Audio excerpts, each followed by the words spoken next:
방송에서 제공하는 투자 정보는 투자 판단에 대한 조언입니다. 방송에서 제공하는 주식의 가치, 가격 상승 및 가격 하락에 대해서는 방송사에서 보장하지 않습니다. 시청자 여러분 안녕하십니까? 출발 증시 와이드 2부로 돌아왔습니다. 최혜원입니다.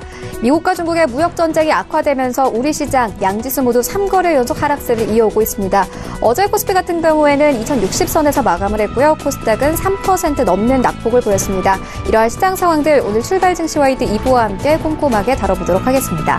먼저 라이브 매매 타임이 준비가 되어 있고요. 여기에 대해서 오늘 장에서 가장 큰 이슈몰이로 하고 있는 특징주까지 꼼꼼하게 살펴봐 드리겠습니다. 먼저 오늘 예상 체결가부터 함께 만나보시죠. 네, 오늘 코스피 강보합권 예상되고 있습니다. 2069선에서 움직일 것으로 보여집니다. 시가총액 상위 종목도 함께 만나보시죠. 네, 오늘 1위부터 5위까지 혼조세 보입니다. 삼성전자와 SK하이닉스 모두 하락세 예상되고 있는데요. SK하이닉스의 하락폭이 큽니다. 거의 1% 가까운 하락세 나타내고 있습니다. 어제는 3% 넘게 하락했는데 오늘 6만 5천 원대까지 내려갈 것으로 보여집니다.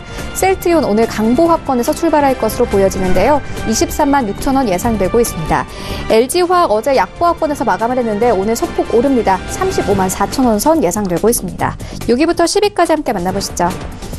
네, 현대차 어제 3% 가까운 상승세 나왔습니다. 오늘 1% 가까이 하락하는데요. 10만 9,500원 선 바라보고 있습니다. 11만 원 선 깨질 것으로 보여지고요.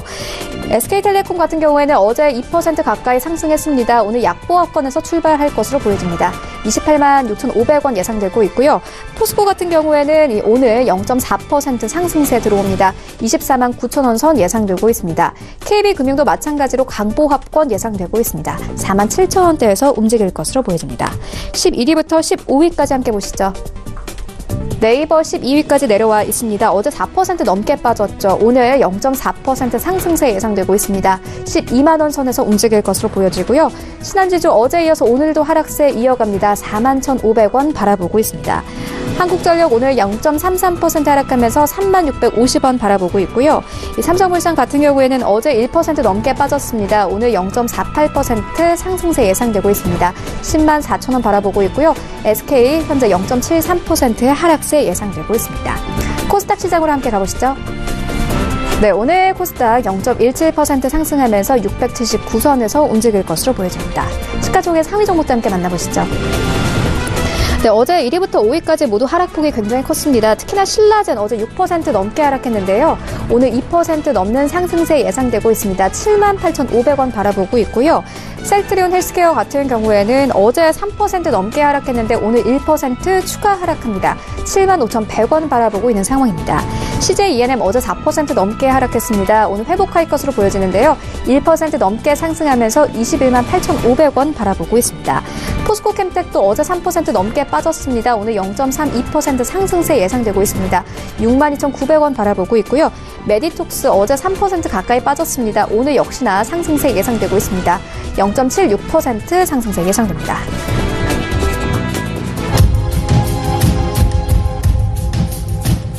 네, 오늘 시초가 공약주도 함께 알아보도록 하겠습니다. IBK 투자증권 박근영 차장 전화 연결되어 있습니다. 안녕하세요. 네, 안녕하십니까? 네, 오늘 어떤 종목 보고 계십니까? 네, 오늘은 한화케미칼이 눈에 좀 들어오는데요. 전일 상당히 어려운 시장에도 불구하고 선전하는 모습을 보였습니다. 단기 모멘텀과 중기 모멘텀 두 가지가 있는 것 같은데 단기적으로는 TDI가 반등세를 보였습니다.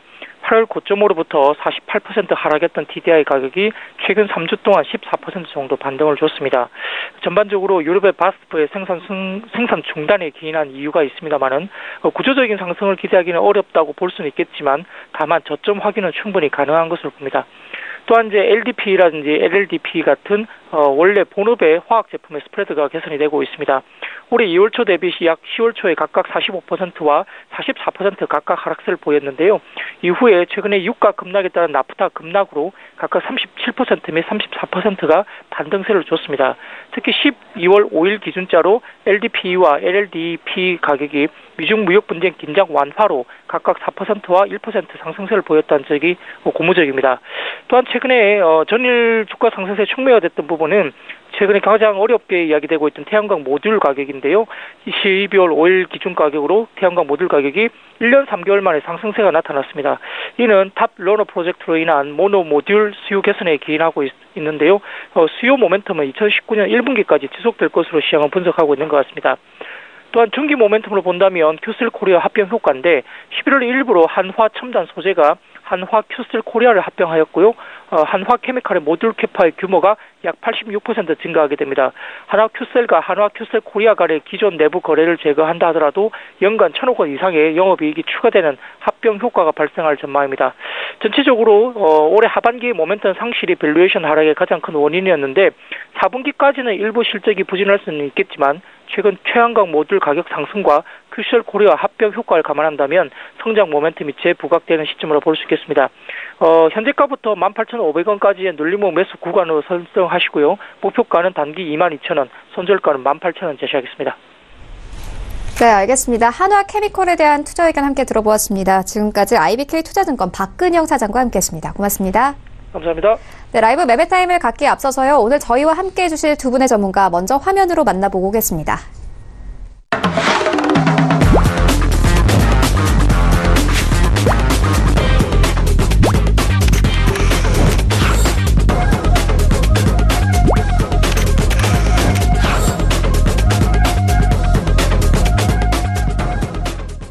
네, 오늘 저희와 함께해 주실 두 분의 전문가 트루주식연구소 최동기 부사장 그리고 MIC 투자그룹 이용우 팀장 모셨습니다. 안녕하세요. 안녕하세요. 네, 먼저 수익률 현황부터 만나보고 오겠습니다. 네, 먼저 최동기 부사장의 최근 추천주입니다. 11월 30일에 현대상사 추천해 주셨는데 3% 넘는 수익률 가져가고 있고요. 같은 날 주셨던 신라젠 벌써 10% 가까운 수익률 내고 있습니다. 그리고 23일에 주셨던 두올 5% 넘는 상승률 가져가고 있고요. 동방도 2% 가까운 수익률 내고 있습니다. CJEN의 2% 그리고 오리온홀딩스 8% 넘는 수익률 내고 있습니다. 다음으로는 이용우 팀장의 최근 추천주 함께 만나보도록 하겠습니다. 11월 27일에 이 한국전력 추천해 주셨는데 벌써 6% 넘는 수익률 가져가고 있고요. 제일기획 0.22% 그리고 11월 23일에 주셨던 성광밴드 벌써 11% 넘는 수익률 가져가고 있습니다. 다음으로는 최동기 부사장의 수익률 탑5 함께 만나보도록 하겠습니다. 5위에는 한화 에어로스페이스 올라와 있고요. 4위에는 BH 올라와 있습니다. 3위에는 오리온홀딩스, 2위에는 신라젠, 1위에는 애경산업 올라와 있습니다. 다음으로는 이용우 팀장의 수익률 탑5 함께 만나보도록 하겠습니다. 5위에 대웅은 9% 넘는 수익률 가져가고 있고요. 4위에는 성광밴드, 3위에 조이시티 올라와 있는데요. 12% 넘는 수익률 가져가고 있습니다. 2위에는 쌍용양회, 그리고 1위에는 SBI 핀테크 솔루션즈 올라와 있습니다. 다음으로는 수익률 탑8 함께 만나보도록 하겠습니다. 8위부터 모두 20% 넘는 수익률 가져가고 있는데요. 김유은 연구원의 YG 엔터테인먼트 올라와 있고 7위에는 반종민 소장의 한올 바이오파마 올라와 있습니다. 21% 넘는 수익률 가져가고 있고요. 5위와 6위는 각각 22% 넘는 수익률 가져가고 있는데 반종민 소장의 메가스터디 교육, 6위에는 김유은 연구원의 풍산 올라와 있습니다. 4위에는 이용우 팀장의 쌍용양회 올라와 있는데요. 24% 넘는 수익률 가져가고 있습니다. 1위부터 3위까지 함께 보시죠. 네, 1위가 여전히 압도적입니다. 이용우 팀장의 SBI 핀테크 솔루션즈 올라와 있는데요. 63% 넘는 수익률 가져가고 있고요. 2위에는 신일섭 소장의 보혜양조 올라와 있습니다. 목표가 터치하면서 51% 넘는 수익률 가져가고 있고 3위에는 박동현 본부장의 휠라코리아 올라와 있습니다. 네, 계속해서 리뷰 한번 들어보도록 하겠습니다. 최동기 부사장님께서 이 신라젠 추천을 해주셨는데 벌써 수익률 10% 가까이 가져가고 있습니다. 네, 리뷰 한번 들어보도록 하겠습니다. 신라젠은 2006년 3월에 설립된 회사죠. 코스닥에는 2010년 12월에 상장이 된 항암, 바이러스 기반의 면역 항암 치료제 연구 개발 기업입니다. 핵심 파이프라인은 패사백은 2015년 4월 미국 FDA로부터 전 세계 20여 개국 600여 명에 되는 간암 환자 대상 글로벌 임상 3상 허가를 받아서 지금 임상 3상이 진행 중에 있습니다. 2019년 상반기 중 무용성 진행 평가 발표 기대 및 2020년 품목 허가 신청 지출 목표로 진행 중에 있는데 이러한 그 파이프라인을 기반으로 동사의 가파른 성장이 예상되며 파이프라인의 기대치가 지속적으로 유효할 전망입니다. 그래서 계속적으로 주가도 뭐 박스권에서 움직이다가 한번 크게 상승할 수 있는 그런 종목으로 해서 제가 추천을 드렸습니다. 네, 알겠습니다. 더욱더 기대를 해보도록 하고요. 이어서 다음 리뷰 한번 들어보도록 하겠습니다. 전체 수익률 중에서 탑 1위를 차지하신 이용호 팀장님의 리뷰인데요. 11월 16일 날 대웅을 추천해 주셨는데 벌써 10% 가까운 수익을 내고 있습니다. 리뷰 한번 들어보도록 하겠습니다. 네, 대웅제약 때 말씀드렸던 것처럼 이제 2019년 나부터 미국 FDA 승인이 주가에 가장 큰 상승 모멘텀으로 작용할 것으로 아직까지 보여지고 있습니다. 이제 나부터는 이제 이미 5년간 3천억 정도의 수주 계약이 좀 체결된 상태이고요. 이제 마지막 단계인 이제 미국 FDA 승인 획득만 남았는데 이제 뭐 지난 8월 캐나다의 승인 획득하면서 이제 미국에서 승인 가능성을 더욱 높여주고 있는 상황입니다. 향후 추가적인 기술 수출에 의한 기대감에 이제 유효감이 살아있기 때문에 지속적으로 가져가 보시는 것을 권장드리겠습니다.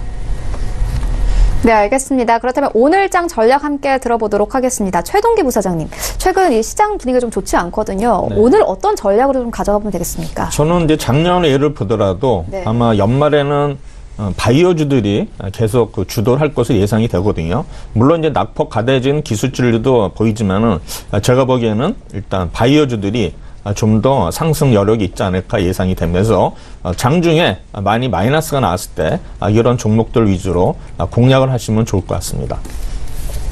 네, 알겠습니다. 그러면 이번에는 이용호 팀장님께 들어보도록 하겠습니다. 팀장님께서는 오늘 전략 어떻게 보고 계십니까?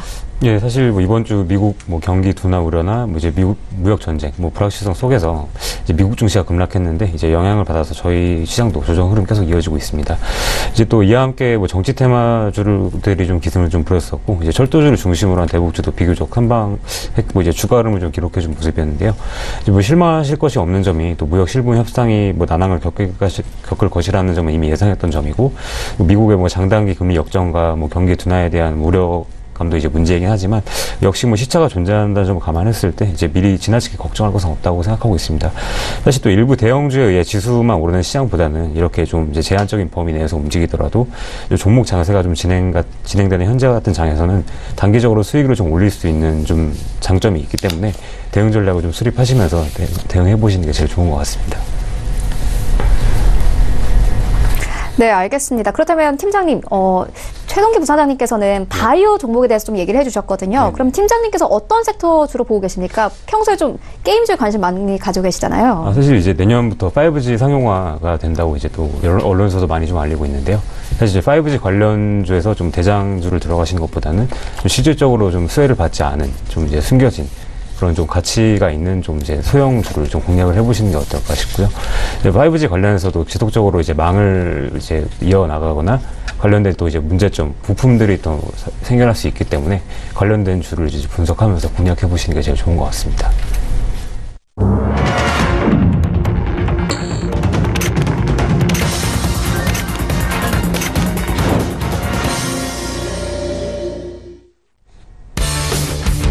(12월 7일) 국내 시장이 개장됐습니다. 어제 우리 시장 2068선 코스피를 마감했고요. 코스닥 같은 경우에는 670선에서 마감했습니다.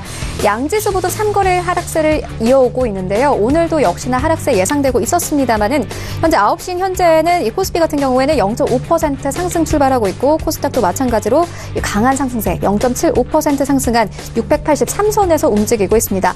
어제 뉴욕 증시는 하락장이긴 했습니다만 우리 증시와 비슷하게 움직이는 나스닥의 경우에는 0.4% 막판에 상승세로 마감을 했습니다. 오늘 우리 시장에서는요, 과대 낙폭했던 바이오주들이 강세를 보일 것으로 예상되고 있는데요. 현재 시장 상황 함께 체크해 보시죠. 네, 오늘 1위부터 5위까지 모두 빨간불 켜면서 출발합니다. 삼성전자와 SK하이닉스 모두 1% 넘는 상승세로 출발하고 있는데요. 4만 1,000원대 회복했습니다. 4만 1,100원에서 움직이고 있고요. SK하이닉스도 마찬가지입니다. 1% 넘게 상승하면서 7만 원 선 눈앞에 두고 있습니다. 66,900원에서 움직이고 있고 셀트리온도 1% 넘게 상승합니다. 23만 8,000원에 움직이고 있습니다. LG화학도 오늘 강세 이어갑니다. 0.57% 상승하면서 35만 5,000원에 움직이고 있습니다. 6위부터 10위까지 함께 만나보시죠. 현대차와 SK텔레콤 오늘 하락세 이어갑니다. SK텔레콤 오늘 1% 넘게 빠지면서 출발하고 있는데요. 28만 4천 원을 움직이고 있고 현대차도 오늘 1% 가까이 하락합니다. 10만 9,500원 선에서 움직이고 있습니다. 하지만 포스코 1% 넘는 상승세로 출발합니다. 25만 원 선에서 움직이고 있고요. 10위에 다시 네이버 올라온 모습 확인할 수 있습니다. 1% 넘게 상승하면서 12만 2천 원 선에서 움직이고 있습니다. 지수 함께 만나보시죠. 네, 오늘 양지수 상승 출발합니다. 코스닥 1분 만에 1% 넘는 상승세로 출발합니다. 8포인트 오른 686선에서 움직이고 있고요. 코스피도 현재 0.61% 상승하면서 2081선에서 움직이고 있습니다. 코스닥 시가총액 상위 종목들 함께 만나보시죠. 네, 1위부터 5위까지 모두 빨간불 켜면서 출발합니다. 특히나 신라젠 2% 넘는 상승세로 출발합니다. 78,700원에 움직이고 있고요. 셀트리온 헬스케어 1% 넘는 상승세로 출발합니다. 77,100원에 움직이고 있습니다. 포스코캠텍의 상승세도 강합니다. 2% 넘게 상승하면서 64,000원에 움직이고 있고 메디톡스 여전히 5위 자리 지켜내고 있습니다. 0.3% 상승하면서 출발하고 있습니다. 6위부터 10위까지 함께 만나보시죠. 네, 오늘 6위부터 10위까지도 펄어비스를 제외하고는 모두 상승세로 출발합니다. HLB 1% 넘는 상승세로 출발하고요. 바이로메드도 마찬가지입니다. 1% 넘는 상승세로 19만 7천원 선까지 올랐습니다. 스튜디오 드래곤 1% 넘게 상승합니다. 거의 2% 가까운 상승세 보여주고 있는데요. 10만 1,200원에 움직이고 있습니다. 코롱 티슈진도 2% 가까이 상승하면서 4만 700원에 움직이고 있습니다. 라이브 매매타임 본격적으로 시작해보도록 하겠습니다. 먼저 최동기 부사장님께서 가지고 오신 세 가지 종목 함께 만나보도록 하겠습니다. 네, 첫 번째 종목은 컴투스 되겠습니다. 핵심 주력 게임인 서머너즈와의 견조한 매출 추이가 지속되고 있습니다. 7월에 타로타로스의 미궁, 업데이트에 따른 길드 활성화의 바탕위에 9월 달에 SWC, 서머너즈 월드 아레나 챔피언십 이벤트로 매출이 상당 수준 반등하는 모습을 보였습니다. 스파이러 리그나이티드 트롤러지 흥행으로 스카이랜더스 IP 파워 재부각이 되고 있는데 스카이랜더스 콘솔 게임 시리즈는 누적 매출액이 30억 불을 상회하는 블록버스터급 프랜차이즈임에도 불구하고 2014년부터 토이스 투 라이프 장르 인기가 줄어들면서 콘솔 게임의 연간 매출 성장률이 둔화됐기 때문에 그동안 시장에서는 스카이랜더스 IP 효과에 대한 우려와 향후 IP 가치 지속 가능성에 대한 의문이 존재를 했습니다. 그러나 지난달 출시한 리마스터 버전의 흥행으로 스카이랜드 IP에 대한 우려는 상당 부분 해소될 것으로 전망되며 링 오브 히어로즈의 사전 예약 및 초반 흥행에도 긍정적인 영향을 미칠 것으로 예상을 하고 있습니다. 글로벌 게임 시장에서 모바일이 차지하는 비중은 약 50% 수준이고요. 올해의 경우에도 약 632억 불로 추정이 되고 있습니다. 글로벌 모바일 게임 시장 규모는 2015년부터 올해까지 연평균 약 26% 증가하면서 가장 빠른 속도로 성장을 하는 모습을 보이고 있습니다. 링 오브 히어로즈는 실시간 전투 방식을 적용함으로써 기존의 전략 RPG와의 차별적 요소가 존재하고 PVP 콘텐츠를 바탕으로 e스포츠 사업의 확장성을 보유하고 있는 만큼 글로벌 흥행 가능성은 높다고 판단이 됩니다. 또한 2019년 글로벌 모바일 게임 시장이 3대 신작 중의 하나로 지금 예상이 되고 있습니다. 링 오브 히어로스의 흥행 가능성이 높다고 판단하는 이유 중 하나는 과거에 흥행을 기록했던 콘솔 게임의 IP를 기반으로 개발된 모바일 게임이라는 점입니다. 미국과 일본의 게임 시장이 콘솔 게임 위주로 성장했기 때문에 미국 및 일본 모바일 게임 시장에서는 콘솔 IP 기반의 모바일 게임이 상대적으로 높은 히트 레이쇼를 나타내고 있습니다. 모바일 게임 시장 내 경쟁 심화가 점증되는 상황에서 다수의 유저 기반을 확보가 있는 콘솔 게임의 IP를 활용하는 것은 흥행 강점에서 매우 유리하다고 판단해서 추천하게 되었습니다. 목표가 17만원, 손절가는 12만원 드리도록 하겠습니다. 두 번째 종목은 필라코리아가 되겠습니다. 2019년 퍼가 14배 정도인데 글로벌 14평균 23배 대비 저평가 주식이 되겠습니다. 따라서 리레이팅이 본격화 예상되고 있습니다. 필라 브랜드의 해외 사업 기여도는 2018년 매출액 기준 53%나 중국 법인의 지분법 이역까지 감안시에는 77%에 달하는 것으로 추정되고 있습니다. 또한 중국 프리미엄 브랜드 중 3위권으로 도약 중에 있습니다. 금년 본격적인 글로벌 사업 성과를 감안하면 밸류에이션 괴리를 빠르게 축소할 것으로 예상이 되고 있습니다. 필라의 글로벌 브랜드 인지도가 상승하고 있는데 브랜드 가치가 급격하게 상승 중에 있습니다. 글로벌 구글 검색량이 2017년 후반부터 급증했으며 동사의 실적과 주가 또한 호조세를 이어가고 있습니다. 글로벌 주요 브랜드와 비교해 볼 때도 최근 1년간 독보적인 인지도 상승을 보여주고 있는데요. 중국 사업이 본격적으로 성장한 요인도 있겠지만 근본적으로는 동사의 제품 경쟁력 향상, 글로벌 히트 제품 탄생 등이 국내뿐 아니라 미국, 유럽, 아시아 등지 글로벌 사업 확장으로 이어져 있기 때문입니다. 동사의 신발 모델 디스럽터2가 올해 푸트웨어에서 매년 발표하는 슈업 더 이어로 선정이 되었죠. 이만큼 동사의 브랜드 가치가 빠르게 상승하고 있다고 볼 수가 있습니다. 2018년 필라 브랜드에는 약 1조 원대 매출을 달성하는 첫 해이자 글로벌 기업으로서 평가가 본격할 것으로 예상이 되는데 브랜드 면에서는 아마 실질적으로 3조 원대 가치가 있다고 평가를 받고 있습니다.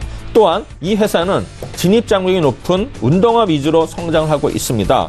필라는 최대 시장에서의 약진뿐 아니라 진입 장벽이 높은 운동화에서의 경쟁 우위를 확보하고 있습니다. 운동화 산업은 브랜드 로열티가 높은 스포츠 의류 산업에서도 진입 장벽이 높은 품목입니다. 나이키, 아디다스 등 글로벌 스포츠 브랜드의 매출 비중도 일단 신발이 월등하게 높습니다. 이런 이유는 R&D라든가 제조 노하우가 필요한 품목이기 때문입니다. 동사의 금년 운동화 생산량은 4천만 족으로 파악이 되고 있습니다. 글로벌 1위 나이키 약 8%, 아디다스 약 10%로 추정이 됩니다. 금년에는 글로벌 히트 제품도 나왔죠. 디스럽터 운동화는 작년 출시 이후에 글로벌 판매량이 금년 말까지 1,000만 족에 이를 것으로 보도되는데 아디다스의 빅히트 제품일 때는 스탠 스미스 연간 판매량이 800만 족이었던 것을 감안하면 상당한 수준이라는 것을 알 수가 있습니다. 세 번째로는 아시아 넘버3 브랜드로 도약이 예상이 됩니다. 중국 시장에서 고공 성장으로 인해서 지금 빠르게 성장하고 있는데 나이키, 아디다스에 이어서 3위권으로 예상이 되고 있습니다. 내수, 턴어라운드 이어서 이러한 효과가 계속 발휘되고 있을 텐데 국내 부분은 체질 개선에 힘입어서 작년부터 실적이 턴어라운드 됐고요. 금년의 매출 증가율이 무려 48%에 달하고 있습니다. 또한 2020년까지 연평균 15% 증가가 예상이 됩니다. 영업이익률은 금년에 12.5%, 2020년에는 16.7%까지 상승할 전망이 되겠습니다. 또한 북미 시장과 글로벌 로열티의 높은 성장이 기대되고 있는데 글로벌의 가장 큰 규모인 북미 시장이 약 1,030억 불러를 규모를 상회하고 있습니다. US 필라의 매출액이 3억 달러를 기록하고 있는데 점유율은 약 0.3%, 브랜드 수위는 약 10위권으로 예상되고 있습니다. 북미 시장은 규모뿐만 아니라 각종 스포츠 산업이 발달되어 있어서 스포츠 의료를 시장하는 대표하는 상징성도 있다고 볼 수 있죠. 글로벌 로열티는 2017년 3,600만 불에서 금년도 약 5,100만 불로 크게 증가할 것입니다. 또한 적용시 로열티 관련 도매 매출액은 약 8천억에 달할 것으로 예상이 되면서 동사의 가치는 지속적으로 성장할 것으로 보이며 목표가 6만 5천 원, 손절가 4만 5천 원 드리도록 하겠습니다. 세 번째 종목은 CJ 대한통운입니다. 어제 레포트가 나와가지고 인기를 끌은 종목이긴 한데 사실은 저는 오늘 나온 거는 이제 택배 부분에서 일단은 어떤 그 성장성을 보고서 추천하게 되어 있습니다. 일단 그 온라인 쇼핑이 수혜주로서 메가 오브 터미널 가동으로 배송 경쟁력 우위를 확보하고 있다는 그런 취지인데요. 온라인 유통업체들은 한 발 앞서 과도한 비용 부담을 키우는 가격 추정 경쟁에 대한 고민이 많죠. 오프라인 업체들이 입자 시설을 기반으로 구축한 물리적 우위는 온라인에서 통하지 않고 있습니다. 소비자들은 온라인 쇼핑몰들을 손쉽게 넘나들면서 최저가만 누리고 있죠. 출혈 경쟁 속의 대부분의 온라인 유통업체들은 적자를 벗어나지 못하고 있습니다.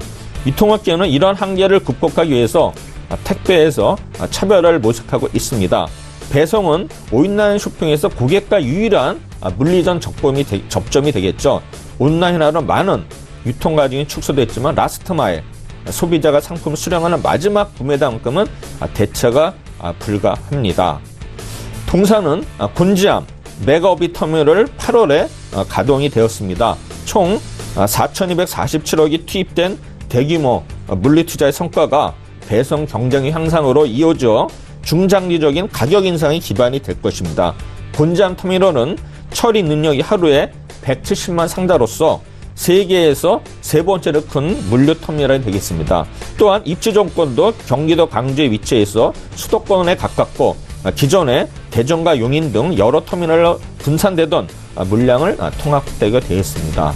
이러한 택배 시장도 일단은 공급자 중심의 환경이 펼쳐지면서 일단은 택배 가격이 일단은 제값을 받기 시작을 했습니다. 대부분의 온라인 사업자들은 쿠팡처럼 대규모 적자를 감수하기보다 제휴를 통해서 물류에 도움을 얻고 있는데요. 유통업체들은 더 많은 배송 수요를 잡을 수 있다면 추가적인 비용을 지불할 의사가 있는 것입니다. 대신 소비자가 받는 배송비가 이제 인상이 되는데 지금 이 회사의 특징은 우리나라 온라인 시장에서도 아마존과 같은 프라임 같은 유료 멤버십 프로그램이 등장하고 있습니다. 온라인 쇼핑에서 가격 외의 차별화 요인이 다양해지는 현상은 택배 요금 인상에 대한 소비자의 거부감 역시 줄어들고 있음을 반증합니다. 동사는 내부적으로도 3D 스캐너를 설치하고 10월부터 가격 제값받기에 나서고 있습니다. 과거에는 화주들이 계약적으로 낮은 가격을 지불하더라도 물리적으로 이를 잡아내기 어려웠는데 이러한 시스템을 도입하면서 이러한 단가 하락의 이유를 크게 개선하는 모습을 보이고 있습니다. 10월부터는 3D 스캐너가 그동안은 가능처럼 더 낮은 운임을 내던 물량을 올바른 단가로 바로잡고 있습니다. 더욱 중요한 곤지암 터미널의 2층과 3층, 4층에는 3만 3천 규모의 화주의 재고를 관리해주는 풀필먼터 센터가 들어섭니다. 풀필먼터란 상품 판매자에게 일정 수수료를 받고 배송 이전에 재고 관리소부터 대신해주는 서비스가 되겠습니다. 풀필먼터 강화는 단순히 임대 수익이 운임에 반영되는 것 이상으로 당일 배송 확대와 온라인 화주를 묶어두는 락인 효과로 이어질 것으로 봅니다. 대한통운은 재고를 직접 보관해 온라인 주문에 바로 대응하면서 판매자로부터 상품을 받아오는 시간과 비용을 절감할 수 있습니다. 사실 이런 풀필먼트 센터는 2000년대 아마존이 온라인 쇼핑 시장을 빠르게 넓혀가는 데 중요한 역할을 했습니다. 아마존은 자체적으로 물류 창고를 운영하면서 상품 판매자를 장기 고객으로 확보할 수 있습니다. 마지막으로 이 회사는 활발한 M&A를 통해서 해외 사업 실적이 증가하고 있습니다. 최근에 3년간 매출액이 28% 증가가 있고 올해도 41% 증가하고 있습니다. 적극적인 M&A를 통한 해외 확장으로 동사의 전 세계 물량 시리는 빠르게 높아지고 있습니다. 글로벌 물리시장 조사기관은 암스트롱 어소시에이트에서 발표한 자료에 따르면 동사는 2015년 32에서 2017년에 21위로 올랐고 올해는 순위가 더 올라갈 것으로 예상이 됩니다. 또한 동사는 대북 관련주로도 부상되는 종목입니다.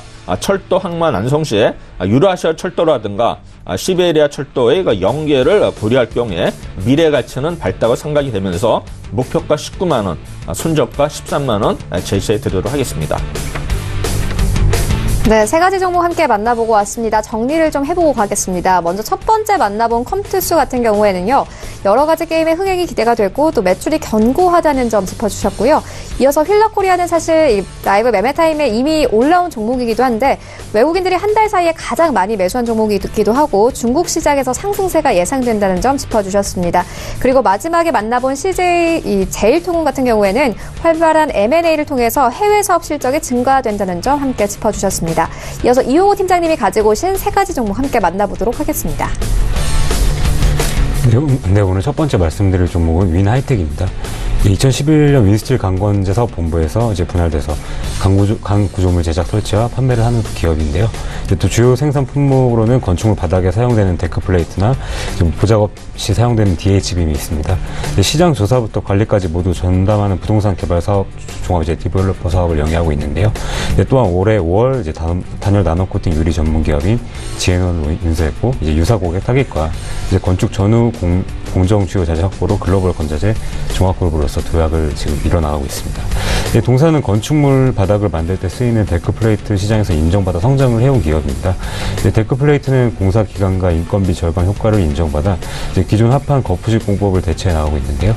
또 신기술 도입에 보수적인 건설 현상 특성상 또 데크 플레이트 침투율은 연 1~2% 정도의 수준을 보여왔습니다. 또 제도적 변화로 인해 하반기부터 향후 3년간 국내 데크 플레이트 시장은 큰 폭이 좀 성장이 예상되는 시점이 아닐까 해서 오늘 추천드리는데요. 또 중요한 부분은 20년 일본 도쿄 올림픽을 앞두고 일본 정부가 지금 대규모 인프라 투자에 지금 나서고 있습니다. 또 올림픽 건설 수요만 9조 엔에 좀 달할 것으로 좀 보이고 있는데 건설 현장 인력은 좀 고령화되고 신규 유입은 좀 적은 데다가 또 외국인 단순 노동자 채용 금지로 좀 부인난을 겪고 있다고 합니다. 따라서 일본 시장도 인건비 절감을 위해서 데크 공법 채택이 좀 늘어날 것으로 조심스럽게 제가 예상을 하고 있는데요. 또 위나이텍은 국내나 일본의 경쟁사 대비해 다양한 특수 데크 플레이트 포트폴리오를 좀 보유하고 있고 연구 개발을 통해 운송 비용 역시 절감이 가능합니다. 또 이렇게 위나이텍은 또 건축물 바닥을 만들 때 쓰이는 또 시장에서 인정을 받아 성장해온 기업으로서 19년도는 또 제도적 변화와 해외 진출로 시장이 한 달계 발돋움할 터닝 포인트가 될 것으로 예상하고 있습니다. 또 올해는 이런 아까 설명드린 이유로 또 수혜가 예상되고 있는데 최대 수주 잔고가 바닥을 좀 받쳐주고 있고 시장이 실적을 좀 더해준다면 주가도 한층 올라갈 시점으로 판단되어 추천드리도록 하겠습니다. 매수가는 현재가 제시해드리겠고요. 손절가는 3,900원, 목표가는 7,000원 제시해드리도록 하겠습니다. 네, 두 번째 소개시켜드릴 종목은 대림산업입니다. 지난 시즌 10월에 한번 추천드린 적이 있었는데요. 그때 좀 제시해드렸던 목표가 10만원에 지금 도달 중에 있습니다. 대림산업은 건축 플랜트 등의 종합건설을 영위하는 건설사업부와 석유화학 제품을 생산하는 석유화학 사업부로 또 구성되어 있는 기업입니다. 대표적으로 첫 해외 진출 건설사라는 타이틀과 국회의사당이나 세종문화회관 역사적 랜드마크 건립의 기록을 보유하고 있는 기업이고요. 사실 대림산업은 올해 매출액 역성장이 좀 가장 컸었던 건설사인데요. 국내 주택과 해외 플랜트 매출액이 모두 좀 감소를 하면서 역성장률이 좀 상대적으로 높은 기업이었습니다. 사실 그럼에도 불구하고 영업이익이 좀 증가했는데 주택과 토목 등 국내 공사 원가율이 좀 개선되었기 때문이라고 볼 수 있습니다. 19년 상반기까지 대림산업의 매출 감소세는 좀 이어질 수 있겠지만 하반기부터 주택 매출액의 증가세가 전환될 예정이고 국내 석유화학 업체가 플랜트 투자의 확대 영향으로 매출액이 다시 늘어날 것으로 보고 있습니다. 또 이런 시각은 내년 플랜트 수주 기대감이 좀 확대 중인 것도 있고 미국이나 러시아 등의 해외 플랜트 수주뿐만 아니라 국내 플랜트 발주도 증가할 것으로 전망되기 때문에 그동안 사우디나 이란을 중심으로 한 플랜트 영업 상황이 점차 개선되고 있는 상황입니다. 사업 경쟁력 중에 하나인 플랜트 사업에 관심을 좀 확대시키는 계기가 또 충분하다고 보고 있고요. 내년 플랜트 부문은 국내에서 정유사 설비 투자와 미국이나 러시아 등의 해외 중소형 프로젝트 등 4조 원 정도로 이상으로 입찰할 것으로 좀 보고 있고 중동 내 프로젝트는 5만 프로젝트 1개 정도 있고 플랜트 수주 잔고는 1.2조 원으로 좀 파악되었습니다. 이 중 대규모 손실 발생 프로젝트는 없을 것으로 좀 파악이 되고 그동안 플랜트 수주 부진과 하반기 주택 매출 감소로 올해 역성장은 좀 불가피한 점은 있었으나 토목 부문의 원가율이 좀 안정적으로 유지되고 있고 또 연결 종속 법인의 실적도 개선세가 좀 지속될 것으로 예상하고 있습니다. 한층 이렇게 성장한 이익 실현에도 불구하고 주가는 좀 저평가되어 있다고 좀 생각하고 있습니다. 또 점차 수주 전략도 정립되고 있고 플랜트 발주 환경도 개선되고 있습니다. 유동성에 큰 문제가 없는 상황에서 투자 사업의 성패를 현 시점에서 미리 단정하는 것은 좀 성급하다고 판단하면서 오늘 좀 장기적인 관점에서 추천드리도록 하겠습니다. 목표가 현재가 마찬가지 제시해드리겠고 손절가는 92,000원, 목표가는 12만원 제시해드리도록 하겠습니다. 네, 마지막 세 번째 말씀드릴 종목은 제로투세븐인데요. 대표적으로 저출산 관련주로도 유명한 종목입니다. 메일홀딩스의 자회사로 유아복이나 유아용품 유통을 좀 전문으로 하고 있고 어려운 영업 환경으로 인해서 이제 좀 지속적인 좀 이익 하락을 좀 겪었었는데 지난해부터 시작된 수익성 개선 작업과 이제 또 유아용품의 고성장에 따라 올해 좀 실적 턴어라운드가 되지 않을까 예상하고 오늘 추천드릴 종목인데요. 유통사업 부문은 이제 16년 쿠팡 이제 거래 종료로 이제 분유 매출 급감에 따라서 연간 사실 30% 정도의 매출 감소로 적자를 좀 기록해 왔습니다. 공중비책 비중이 좀 증가하면서 작년부터 흑자 전환이 되었고요. 이제 공중비책이라는 브랜드는 이제 17년 2월 리뉴얼을 좀 단행을 했었고 면세점이나 이제 역직구몰 등을 통한 이제 또 큰 폭의 매출 성장으로 올해 매출액은 또 300억 정도 가량이 예상이 되고 있습니다. 또한 홍콩에도 입점했고 이제 동남아 시장으로도 이제 사업을 좀 확대할 계획이 있다고 해서 앞으로도 좀 실적 개선에 크게 기여할 전망으로 보고 있습니다. 이제 2012년 이후에 사실 매출이 좀 꾸준히 감소하는 의류 사업도 이제 또 유아동 아웃도어 브랜드 이제 셰르반 철수와 이제 또 비율 매장 제거 같은 이런 수익성 개선을 위한 노력을 좀 지속적으로 하고 있고요. 이제 기존 할인점 위주의 이제 판매 채널에서 벗어나 핵심 매장을 좀 키우면서 점당 이제 매출을 증가시키고 온라인 채널을 좀 강화시키고 있어 내년에는 이제 손익 분기점 이상의 실적 달성이 좀 기대되는 시점이라고도 볼 수 있겠고요. 이제 한편 동사는 좀 최근 유아동복 시장이 좀 경쟁이 좀 심화되면서 그동안 좀 실적 부진이 이어졌을 때 이제 안정적인 경영 환경 구축 필요성을 이제 느낌에 따라서 이제 전문업체 이제 CK 패키지가 흡수 합병을 좀 결정을 했었습니다. CK 패키지는 이제 국내 유일한 또 POA 공급 업체인데 글로벌 분유사에 납품해서 아시아 업체 가운데 판매가 좀 1위 정도 되는 회사입니다. 이제 국내 시장은 이제 독자 공급 중이고 해외 매출이 약 한 비중이 80% 정도 차지하는 기업이고요. 이제 14년 이후 매출은 연평균 9% 정도 성장하고 있고 평균 영업이익률이 23.2%로 합병을 통해 이제 또 동사는 또 사업 포트폴리오 확대에 따른 이제 글로벌 시장 진출 시 시너지 창출이 굉장히 클 것이라고 좀 생각이 되고 이를 토대로 외형 성장이 또 수익성 개선까지 또 가능할 것이라고 보고 있습니다. 사실 이렇듯 내년부터 본격적으로 이제 제로투세븐이 실적 턴어라운드를 시작할 것으로 예상하고 있고요. 우량한 업체와 합병으로 이제 재무 건전이나 이제 성장 동력이 좀 확보되었다고 보고 있고 유아동 화장품 브랜드인 공중비책의 성장세가 지속될 것으로 기대되고 있습니다. 성장 중인 이제 중국 시장이 좀 재조명된다면 주가 상승도 기대하면서 오늘 추천드리도록 하겠습니다. 목표가 10,000원 제시해드리겠고 이제 또 공략은 현재가 제시해드리도록 하겠고요. 손절가는 7,000원 제시해드리도록 하겠습니다. 네, 이렇게 세 가지 정보 함께 만나보고 왔습니다. 정리해보고 가겠습니다. 먼저 첫 번째 만나본 이 원헤이텍 같은 경우에는요, 이 도쿄 올림픽을 앞두고 이와 관련한 수혜를 받을 수 있다는 점 짚어주셨고요. 이어서 대림산업 같은 경우에는 내년 플랜트 수주를 기대해 볼만하다 이렇게 덧붙여 주셨습니다. 그리고 마지막에 만나본 제로투세븐 같은 경우에는 외국인들의 매수세가 눈에 띄는데요. 실적 개선 기대감 있고 오늘도 3% 넘게 상승하면서 흘러가고 있습니다. 지금까지 만나본 종목들 화면으로 함께 정리해보고 오겠습니다.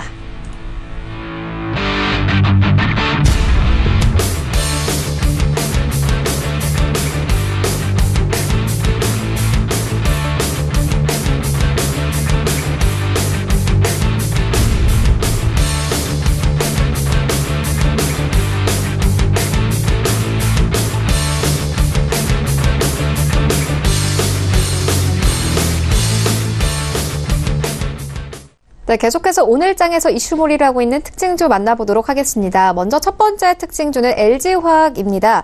전기차용 2차 전지 수익성 개선 전망에 오늘 반등세 나오고 있습니다. 특히나 외국인들이 계속 매수를 하고 있는데요. 내년에도 기대해볼 만하다라는 분석이 이어지고 있습니다. 최동기 부사장님께 들어보도록 하겠습니다. 네, 사실 2차 전지주는 시장에서 테마주로 형성이 되고 있고 내년에도 계속 우리나라 시장을 지배할 것으로 예상이 됩니다. 그러나 이제 LG화학이 대형주라는 게 좀 불리한 것 같습니다. 뭐 실적 이런 걸 떠나서라도 일단 지수가 상승하게 되면 그만큼 부담이 있기 때문에 지수 관련주들은 결국은 선물이라든가 이런 파생의 움직임을 같이 봐야 되는데 외국인의 지금 적극적인 매수가 있지만 사실 우리나라 투신이라든가 기관 투자가들은 이제 외면하는 상태거든요. 그래서 실제적으로 LG화학이 어떤 그런 내재 가치라든가 이런 걸 봐서는 분명히 테마주로 형성이 될 거지만 저는 이 LG화학이 대형주라는 그러한 것 때문에 오히려 손해를 보지 않나 이렇게 생각이 되고요. 주가도 만약에 오른다 하더라도 다른 어떤 중소형주 2차 전지주보다는 좀 상승률이 떨어지지 않을까 이렇게 예상이 됩니다. 그래서 적극적인 매수보다는 오히려 다른 2차 전지 관련주들을 매수하는 전략이 오히려 더 좋지 않을까 이렇게 생각이 되고 있습니다. 네, 알겠습니다. 이어서 다음 종목 함께 만나보도록 하겠습니다. 다음 종목은 다날인데요. 미국의 법인 지분을 100% 처분했고 오늘 또 영국 모바일 인증업체 지분 취득 소식에 강세 보이고 있습니다. 7% 넘게 상승하고 있는데요. 이용호 팀장님께 들어보도록 하겠습니다. 네, 사실 이제 다날도 굉장히 좀 좋은 기업이고, 이제 또 미국의 보유지분 100%를 이제 영국 모바일 이제 전자결제 기업, 이제 보쿠에 매각했다고 공시했습니다. 보쿠 굉장히 영국에서는 좀 큰 기업인데요. 사실 이런 매각을 통해서 이제 미국 법인의 시장을 확대할 수 있는 좀 얘기가 된 것 같고, 연구개발비 같은 거나 이제 매년 좀 이제 재무제표상 영업 손실이 발생하는 이제 뭐 미국 법인 같은 이제 세금 같은 부분에서도 좀 손익 개선 효과가 좀 발생할 것으로 좀 예상이 되고 있습니다. 근데 사실 근데 지금 뭐 현재가로 공략을 하시거나 그런 것보다는 사실 좀 이제 기술적으로 봤을 때 한 4,500원, 5,000원 선에서 그동안 좀 매물대가 좀 많았기 때문에 이런 호재, 일시적 호재에 좀 들어가시는 것보다 이제 여기서 더 돌파해서 뭐 4,500원에서 5,000원 사이에 좀 안착했을 때 장기적으로 공략해 보시는 게 어떨까 하는 생각을 드리고 싶습니다. 네, 알겠습니다. 이어서 다음 종목 함께 만나보도록 하겠습니다. 삼양식품인데요. 내년에 중국 시장에 수출한다라는 기대감과 함께 어제 빠졌던 만큼 오늘 다시 상승세 나오고 있습니다. 최동기 부사장님께 들어보도록 하겠습니다. 네, 삼양식품은 대표적인 이제 중국 관련주가 되겠죠. 결국에는 이제 중국의 사드 문제가 해결이 됨으로써 일단 중국 수출에 대한 긍정적 신호가 보이고 있고요. 그래서 사실 삼양식품은 올해도 실적이 굉장히 좋습니다. 그래서 이런 실적 면에서도 좋아지는데 내년에 이러한 것 수출 효과가 또 가세된다면은 분명히 추가적인 상승이 있을 거 예상이 되고요. 최근에 보시면은 기관 투자 등에서 투신들이 적극적으로 매수하는 종목이 되겠습니다. 그래서 지금 보면 요 매물대만 돌파하면은 추가적으로도 크게 오를 수 있는 종목이 예상되면서 삼양식품은 저도 긍정적으로 생각이 되고요. 지금 매수하셔도 큰 무리는 없다 이렇게 판단을 하고 싶습니다. 네, 알겠습니다. 매수 의견 주셨고요. 이어서 다음 종목 함께 만나보도록 하겠습니다. 대우조선해양입니다. 이 블랙록이 오늘 대우조선해양 지분 5% 이상 보유했다라는 소식과 함께 소폭 상승하면서 흘러가고 있습니다. 이용호 팀장님께 들어보도록 하겠습니다. 네, 사실 뭐 조선업체가 뭐 한 2년 전부터 좀 많이 무너지고 있는데 이렇게 호재가 있다고 해서 조선 업황이 좀 좋아진 것뿐만 이제 좋아진다고 판단을 하시는 게 아니라 사실 그동안 이제 뭐 수주 하나만으로 이렇게 판단할 수 있는 부분은 아닌 거라고 생각하고 있습니다. 그래서 이제 뭐 좀 정부에서도 조선업을 좀 살리려는 좀 노력을 좀 많이 하고 있는데 그래서 사실 지금 조선업을 좀 공략하는 것보다는 이제 중국에 솔직히 좀 많이 이제 업종을 좀 많이 뺏기고 있는 좀 상황이라서 지금 이제 기자재 업체들 이제 시장 조사를 했을 때 좀 버틸 여력이 없다고도 좀 최근에 좀 뉴스를 본 점을 보아서 지금 당장 좀 들어가시는 것보다는 조선업황이 좀 많이 개선되었다는 걸 이제 지표상 나타났을 때 그때를 한번 공략해 보시고 지금은 이제 당장 공략해 보시는 거는 좀 위험하다고 생각하고 있습니다. 네, 알겠습니다. 지금까지 4가지 특징주 만나보고 왔습니다. 지금까지 트루주식연구소 최동기 부사장 그리고 MIC 투자그룹 이용우 팀장과 함께했습니다. 고맙습니다. 네, 계속해서 리뷰 들어보도록 하겠습니다. 하베스트 인베스트먼트 박동현 본부장 전화 연결되어 있습니다. 안녕하세요. 네, 안녕하세요. 네, 먼저 수익률 자랑을 좀 해드리도록 하겠습니다. 11월 1일에 휠라코리아 추천해 주셨는데요. 벌써 수익률 28% 기록했습니다. 더 들고 가봐도 되겠습니까? 예, 계속 홀딩 하셔도 되고요. 최근 이제 호재들도 많습니다. 그 필라는 이제 빠르게 도약하는 이제 글로벌 스포츠 브랜드고 중국, 북미 등 이제 주요 시장에서 계속해서 선전을 하고 있습니다. 특히나 이제 진입 장벽이 높은 운동화 시장에서 글로벌 히트 상품이 계속해서 나오고 있다는 점에서 브랜드 요건을 이제 글로벌하게 갖추고 있습니다. 19년도에는 이제 퍼가 14배로서 글로벌 평균 23배 대비 아직도 저평가고 밸류에이션 대비해서는 아직도 매수 의견 괜찮다고 보고 있습니다. 19년도에도 좀 괜찮습니다. 그 아시아권 특히나 이제 중국에서 주도권을 잡고 글로벌 시장에서는 좀 더 도약할 것으로 예상이 됩니다. 필라는 이제 글로벌 2위 규모 중국에서 프리미엄 스포츠 브랜드 중 가장 지금 빠르게 성장하고 있고 금년 이제 확고한 3위로 자리를 잡을 것으로 예상하고 있습니다. 국내 사업은 이제 턴어라운드 이어가지고 중국은 인바운드 관광객 수요가 예상이 되고 미국에서는 신발 주요 유통 채널을 진입해서 고성장이 예상이 됩니다. 최근 시장에서도 주가 방어를 잘 하고 있는데 이럴 때 좀 더 매수하셔가지고 수익률을 가져가시면 될 것 같습니다. 네, 알겠습니다. 더 기대해 보도록 하고요. 그렇다면 오늘은 어떤 종목 가지고 오셨습니까? 네, 오늘 소개해드릴 기업은 인바디입니다. 네, 다이어트를 결심하고 헬스클럽을 가면 좀 가장 먼저 볼 수 있는 장비죠. 이를 이제 체성분 분석기라고 하는데요. 신체의 이제 4대 구성 성분인 수분, 단백질, 무기질, 지방에도 이제 복부 지방류, 신체 부위의 뭐 체수분 분포도 다양한 것들을 측정해서 신체의 영양 상태 및 균형 상태를 이제 종합적으로 판단할 수 있는 장비죠.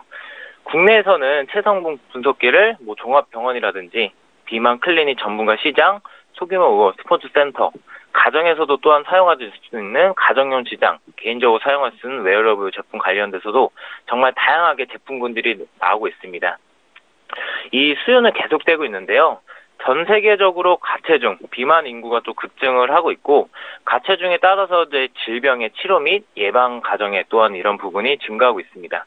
이에 따라서 진단과 예방 관련하여 체성분을 분석하여 활용하는 시장은 지속적으로 성장할 것으로 예상을 하고 있습니다. 특히 내수보다는 국외 성장률이 빠르게 성장하고 있는데요. 지금 인바디 같은 경우에 해외 시장 확대 전략을 계속해서 나아가고 있습니다.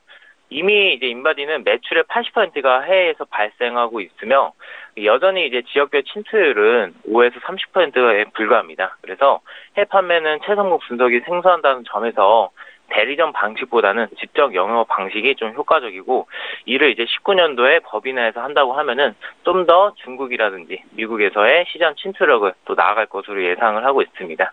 또한 이제 고마진 전략을 통해 가지고 주고객이 이제 B2C가 아닌 B2B, 예를 들어 병원이나 피트니스 클럽에서 가격 저항이 낮기 때문에 좀 고마진 정책을 유지를 할 수 있는 부분도 긍정적으로 볼 수가 있습니다. 현 주가 같은 경우는 이제 19년 예상 퍼가 13.2배로 좀 과도하게 저평가 구간입니다. 19년 연결 매출액이 1,146억 원으로 약 올해 대비해서는 14.6% 성장이 예상이 되고 영업이익은 288억 원으로 올해 대비해서는 12% 증가가 예상이 됩니다. 전문가용 인바디 신제품 출시로 인해서 내수 성장률이 계속해서 회복되고 10%에 육박을 할 전망이고 아메이용 인바디 또한 수출 또한 계속해서 호재를 보이고 있기 때문에 19년도 예상 매출액을 비교했을 때는 특히나 미국 기업의 평균 퍼가 25에 비하면은 매우 저평가된 구간이라고 보시면 될 것 같습니다. 그렇기 때문에 앞으로 이런 실적의 호조라든지 해외 시장에서의 매출을 본다면은 지금 충분히 매수를 하셔도 된다라고 보시면 될 것 같습니다. 현재가 매수하시면 되고요. 목표가로는 3만 원, 손절가로는 19,000원 드리도록 하겠습니다. 네, 인바디에 대한 투자 의견 함께 들어보았습니다. 지금까지 하베스트 인베스트먼트 박동현 본부장과 함께했습니다. 고맙습니다. 감사합니다. 네, 본 방송에서 제공하고 있는 정보는 투자 판단에 대한 조언일 뿐 해당 주식의 가치나 수익률을 보장하고 있지 않습니다. 현재 9시 33분 지나가고 있습니다. 이 시각 시황 조금 더 자세하게 살펴보도록 하겠습니다. 네, 현재 코스피 0.64% 상승하면서 흘러가고 있습니다. 2082선까지 올라왔습니다. 분봉 함께 보시겠습니다. 네, 오늘 코스피 2086선까지 오르는 모습을 보였는데요. 2080선에서 안정적으로 흘러가고 있습니다. 수급 함께 보시겠습니다. 네, 오늘 개인만이 매수하고 있습니다. 기관과 외국인들 소폭 매도하면서 흘러가고 있습니다. 시가총액 상위 종목도 함께 만나보시죠. 네, 오늘 1위부터 5위까지 모두 빨간불 켜면서 출발합니다. 삼성전자와 SK하이닉스 1% 넘는 상승세로 출발하고 있는데요. 삼성전자 어제 4만 원대까지 내려앉았는데 오늘 그래도 4만 1,000원대까지 회복했습니다. SK하이닉스도 6만 7,100원에 거래되고 있고 셀트리온도 1% 넘는 상승세로 출발합니다. 23만 9,000원에 현재 거래되고 있습니다. LG화학도 35만 5,000원까지 올랐습니다. 6위부터 10위까지 함께 만나보시죠.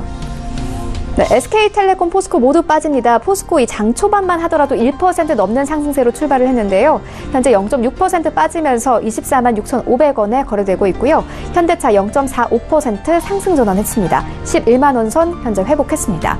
네이버 오늘 10위까지 다시 올라왔습니다. 2% 넘게 상승하면서 12만 2,500원에 거래되고 있습니다. 코스닥 시장으로 함께 가보시죠. 네, 오늘 코스닥 현재 1% 넘는 강한 상승세로 흘러가고 있습니다. 685선에서 움직이고 있습니다. 분봉 함께 보시겠습니다.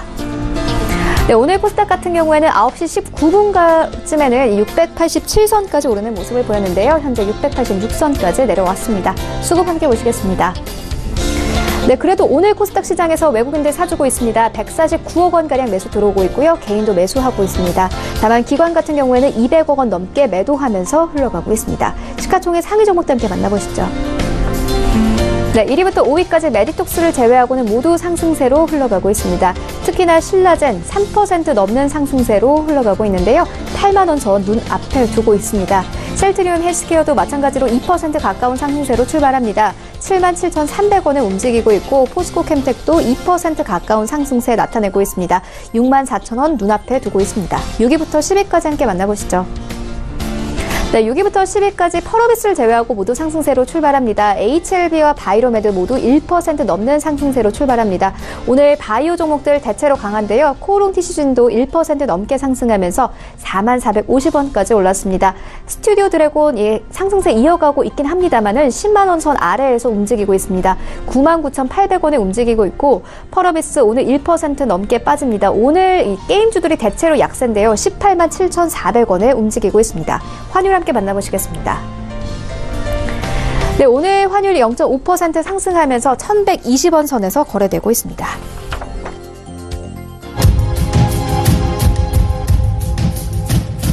네, 출발 증시 와이드 2부와 함께하고 있습니다. 지금 장중에 저가 매수 신호가 포착되고 있는데요.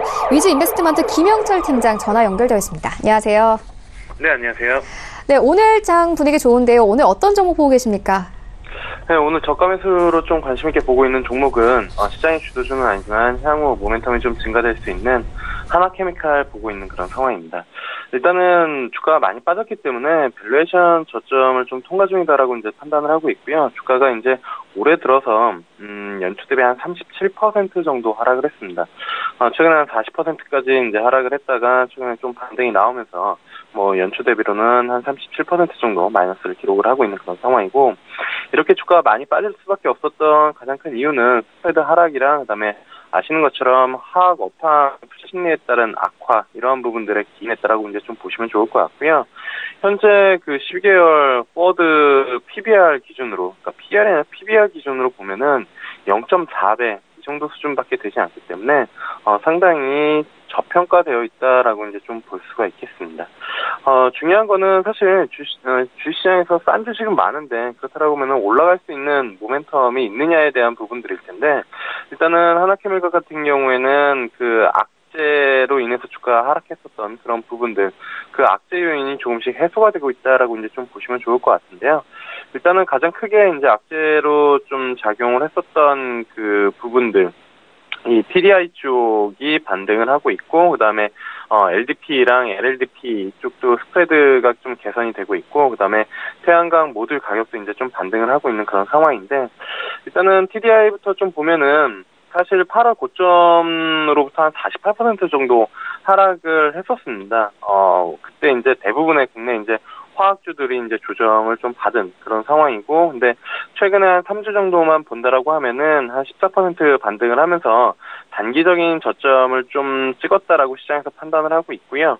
그리고 이제 유럽 그 바스프 쪽 이제 생산 중단에 기인을 했었는데, 최근에 이제 그 라인강 수입 회복을 하면은 구조적인 상승을 기대하기는 어렵겠지만 어쨌든 단기적인 저점은 충분히 확인을 했다. 그래서 밸류에이션 매력이 충분히 발생이 될 수 있는 그런 구간이다라고 보시면 좋을 것 같고, 그 다음에 LDP랑 LLDP 이쪽 스프레드 개선도 이제 좀 나타나고 있는 그런 상황에서 나프타 급락으로 최근에 이제 각각 한 37%, 33% 이제 반등이 나오고 있는 그런 상황이고, 여기에 이제 그 미중 무역 전쟁 일시적으로 이제 긴장 완화로 추가적인 좀 상승이 기대되는 그런 상황이다라고 보시면 좋을 것 같습니다.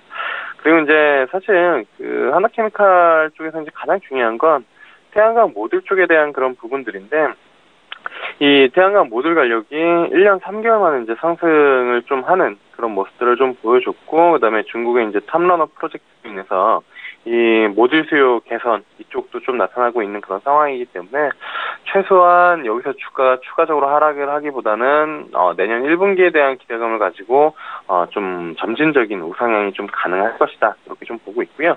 그 다음에 이제 기업 자체로서의 이슈도 하나 있는데, 아시는 것처럼 이 큐셀 코리아랑 합병 관련된 그런 부분들도 있는데요.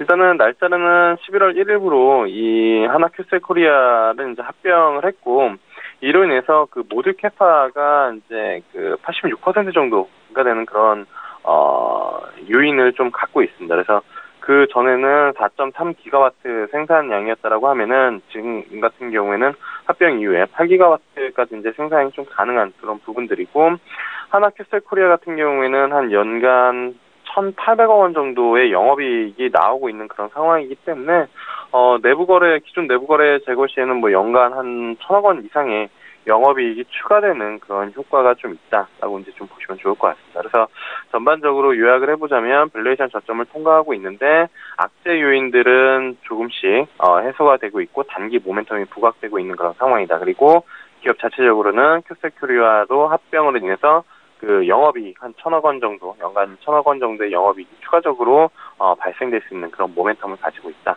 이렇게 좀 보시면 좋을 것 같고요. 그래서 일단은 주가도 최근에 저점을 찍고 좀 올라오고 있는 그런 상황입니다. 그래서 목표가를 좀 잡아본다라고 하면은 24,000원대까지는 충분히 좀 가능하지 않을까 이렇게 좀 판단을 하고 있고요. 손절가 같은 경우에는 17,000원 잡고 대응하시면 좋지 않을까 이렇게 좀 말씀을 드려보도록 하겠습니다. 네, 알겠습니다. 기대해 보도록 하겠습니다. 지금까지 위즈 인베스트먼트 김영철 팀장이었습니다. 고맙습니다. 네, 감사합니다. 네, 계속해서 오늘장 전략 알아보도록 하겠습니다. 마왕 이동우 대표 화상으로 연결되어 있습니다. 안녕하세요. 네, 안녕하세요. 네, 오늘장 전략 어떻게 보고 계십니까? 네, 상승 출발을 했습니다만, 네, 시장이 상승과 하락을 계속 반복할 것으로 보이는데요. 12월 1일 날 미국과 중국이 임시적인 휴전과 함께 무역 협상을 재시작을 하면서 분위기를 이어가고 있는데 기대감과 실망감이 같이 공존을 하고 있는 건 사실입니다. 그래서 뒤로 인해서 지속적인 상승과 하락이 예상이 되는데요. 중간 선거 이후로는 이제 상원과 하원의 지배가 분리되면서 트럼프의 정책 수행에 있어서 태클이 걸리는 모습을 보이고 있으며 이전보다는 확실히 트럼프 대통령의 강한 발언 자체를 자제를 하고 있는 모습을 보이고 있습니다.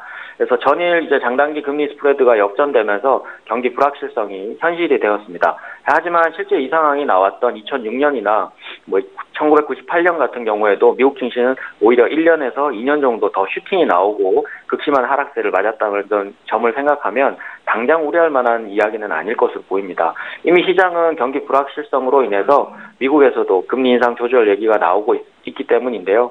실제로 연정준비제도위원회에서 금리 인상에 대한 신중함을 기하겠다고 얘기를 했고요. 12월 달에 이제 FOMC 회의에서도 내년도 통화 정책에서도 관망 모드로 전환할 것을 시사하고 있어서 향후에 이제 금리 인상이라든지 이런 부분들이 발목을 잡는 것보다는 오히려 시장에는 자체적으로 시장이 좀 내려오는 부분들을 막아줄 수 있을 것으로 예상이 됩니다. 물론 경기에 대한 불확실성이 무역전쟁이 해결이 되지 않는다라면 여전히 존재할 것인데 임시적인 휴전이 이제 9월 90일가량 지속이 된다면 내년 상반기죠. 2월 달까지는 크게 이벤트가 없어서 시장이 계속 상승과 하락을 반복할 수 있을 것으로 보입니다. 그래서 결국은 지금 경기 민감주에 대한 투자는 무역 분쟁에 대한 해결을 보이지 않는다라면 굉장히 신중을 지금 기해야 되는 시점이고요. 또한 이번 주부터 시장의 상승과 하락과 상관없이 급등한 종목들의 대부분이 정치 관련주들이라는 점도 대형주보다는 중소형주 시장에서 강한 외국인이나 기관 수급이 들어오고 있다는 점을 예견해주는 모습이고요. 기관 수급이 들어오는 종목들이 좋은 모습을 보일 것으로 예상이 되는 12월 달 같은 경우는 윈도우 드레싱 효과라든지 배당 관련주들도 크게 힘을 발휘할 수 있어서 시장의 변동폭과는 상관없이 수급이 강한 쪽으로 보는 것이 유리할 거고요. 특히 이제 12월 배당 관련주와 관련해서는 기관 투자자들이 연말 포트폴리오 관리를 위해서 재매수해준다면 종목이 늦게 움직이는 것에 대한 불만이 조금 있을 수 있는 시장이지만 외국인과 기관 투자자들의 매물의 수급을 보면서 종목을 고르신다면 크게 무리는 없을 것으로 보입니다. 또한 지난주 후반부터 이제 기관 투자자들이 투신이나 연기금 쪽에서 매수가 들어오고 있는데 IT 업종이나 헬스케어 그리고 배당 관련주들 또 단기적으로는 정치 관련주들을 매매하시는 게 조금은 더 유리한 상황으로 보여집니다. 네, 알겠습니다. 그렇다면 어떤 종목 오늘 보고 계십니까? 네, 오늘 제가 소개해드릴 종목은 헬스케어 쪽의 유비케어라는 종목입니다. 기반 산업으로 이제 EMR 솔루션이나 성장 산업인 US케어 사업을 하고 있는 업체인데 매출 대부분이 EMR 솔루션을 가지고 있는데요. 약국 경영 관리 시스템이나 의약품 정보 이런 쪽으로 이제 개발 판매를 하고 있고요. EMR 솔루션이라고 하여 이제 약국의 데이터베이스를 구축해서 뭐 그런 것들을 이제 전체적으로 관리해주는 시스템을 갖고 있는데 월정액 서비스이기 때문에 뭐 안정적인 매출의 원천이기도 하고요. 환자의 조제 정보를 기록하는 의약품 통계 정보 프로그램으로 원격 진료가 이제 시행되면 의료계 빅데이터 업체로도 각광받을 수 없는 있는 업체라고 보시면 됩니다. 원래 EMR 솔루션은 대한약서에서 만든 프로그램이 시장 점유율이 1등이었으나 지난번에 한번 사건 이후로 중단을 하게 되면서 그 반사 이익을 2위 업체였던 유비케어가 가져가게 되면서 점진적인 매출도 늘었고 이번에 매출 1위뿐만 아니라 시장 점유율도 1위를 가지게 되었습니다. 올해 7월부터 이제 전자 의무 기록에 대한 표준화와 인증제를 시행하기로 하고 시범 사업을 진행 중인데 이를 통해서 이제 병원이나 의원이나 환자 간의 데이터 교환이 가능해지고 이에 따라 업계 1위인 EMR 솔루션인 를 보유하고 있는 유비케어 입장에서는 시장 확대가 조금 더 가능할 것으로 예상이 됩니다.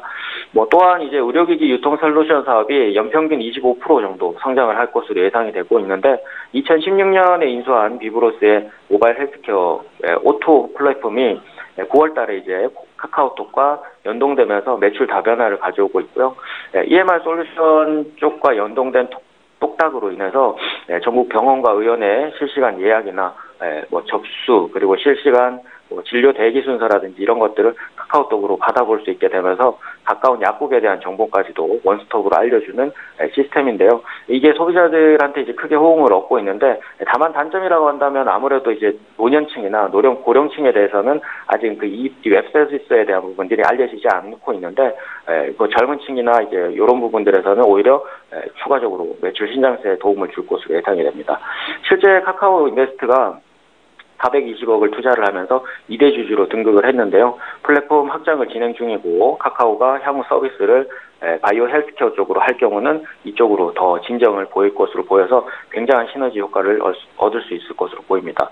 그리고 내년부터는 실손보험 청구나 진료비 결제를 통해서 수익화를 한다는 계획을 가지고 있는데 힘들었던 이제 보험 청구라든지 이런 부분들이 간편하게 수익 모델로 만들어진다면 수요 자체는 조금 더 커질 것으로 보입니다.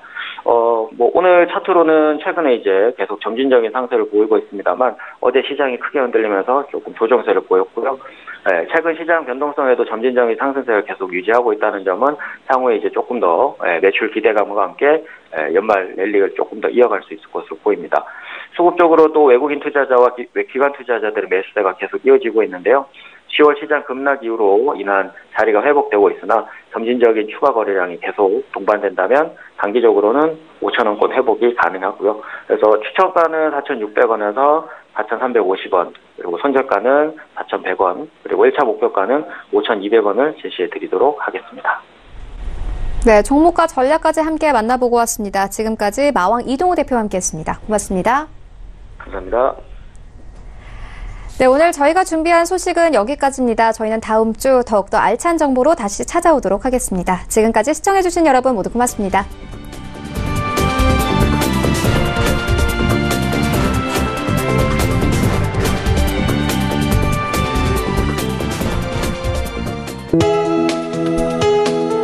본 방송에서 제공하는 투자 정보는 투자 판단에 대한 조언입니다. 방송에서 제공하는 주식의 가치, 가격 상승 및 가격 하락에 대해서는 방송사에서 보장하지 않습니다.